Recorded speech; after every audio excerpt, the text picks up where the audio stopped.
personagens interessantes, eu chamo eles de super personagens, porque eles não são os personagens, né? Eles não são os irmãos, eles não são os patrões, eles são pessoas que estão ali orbitando de uma maneira marginal nessa economia, né, que acham que oferem alguns lucros, que têm uma representação em relação ao PCC super valorizada, né? Primeiro por uma memória local, né? Então eles se referem assim, minha mãe dizia que aqui morria todo dia 3, 4 pessoas, e depois que o comando chegou não morre, e tem essa referência de legitimidade.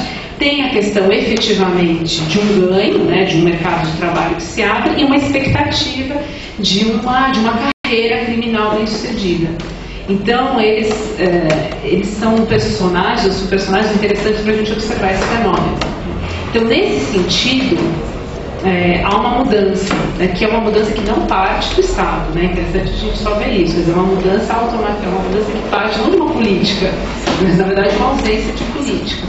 Agora, o que a partir daí vai acontecer é difícil a gente dizer. Há uma mudança, sem dúvida. O mundo do crime, ele não é mais aquilo que se caracterizava nesses espaços, né? E efetivamente, como diz o Gabriel, ele disputa a legitimidade assim com outros mundos, inclusive o mundo da lei e o mundo da ordem.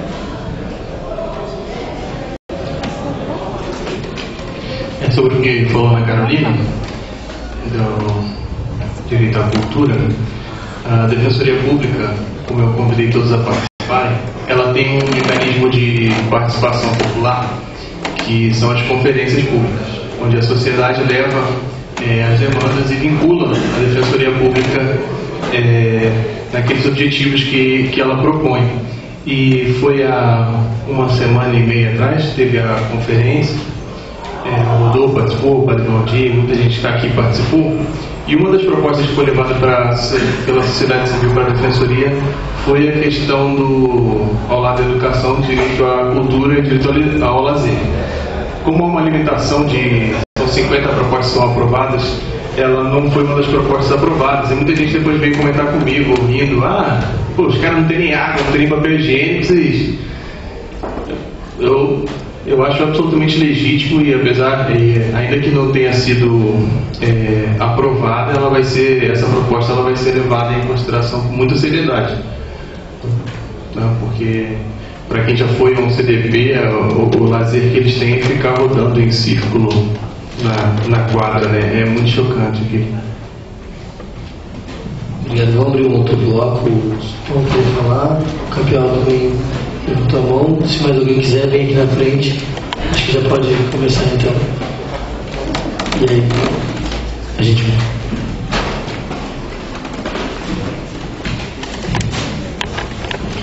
Boa noite, meu nome é André. Eu queria fazer uma pergunta para o padre.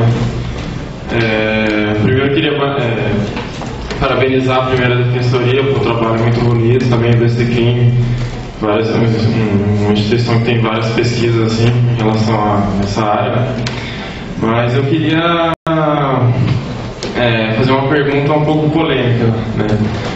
O senhor falou da humanização. Realmente os presídios são degradantes. Realmente eu acho que um ser humano não deveria ser tratado dessa maneira, né? E os presídios deveriam ser melhorados, tal. Mas nós temos uma situação na sociedade de extrema desigualdade, que há uma parcela muito grande de pessoas que não têm renda. Algumas dessas pessoas não porque querem, acabam tendo que ter 2 empregos e tem filhos para criar, não chegam a nem conseguir dormir um tempo razoável, né, porque tem 2 empregos, tem que se desdobrar. E tem uma outra parcela que também é pobre, que acaba indo para o crime, né?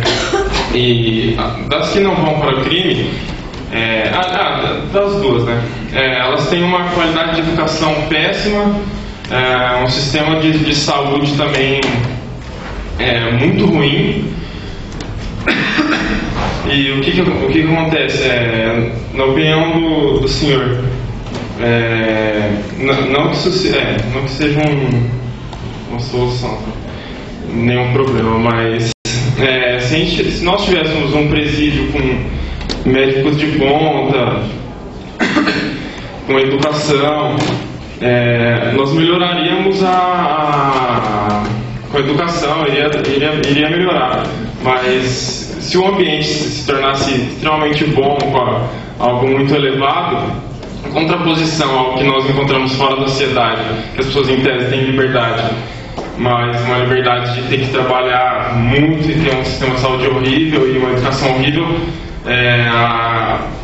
como que nós iríamos prevenir o crime? Assim, eu não acho que talvez a taxa poderia aumentar, mas assim, não que eu seja a favor dos presídios continuarem nesse caos que está, pelo amor de Deus, mas só se o senhor acha que não, talvez poderia aumentar e como que faria, assim, a gente poderia, eu sou muito a favor, acho muito legal a pena prestar serviço à comunidade, né? Eu acho que isso enobreceria a pessoa que cometeu um delito, ó. E é isso.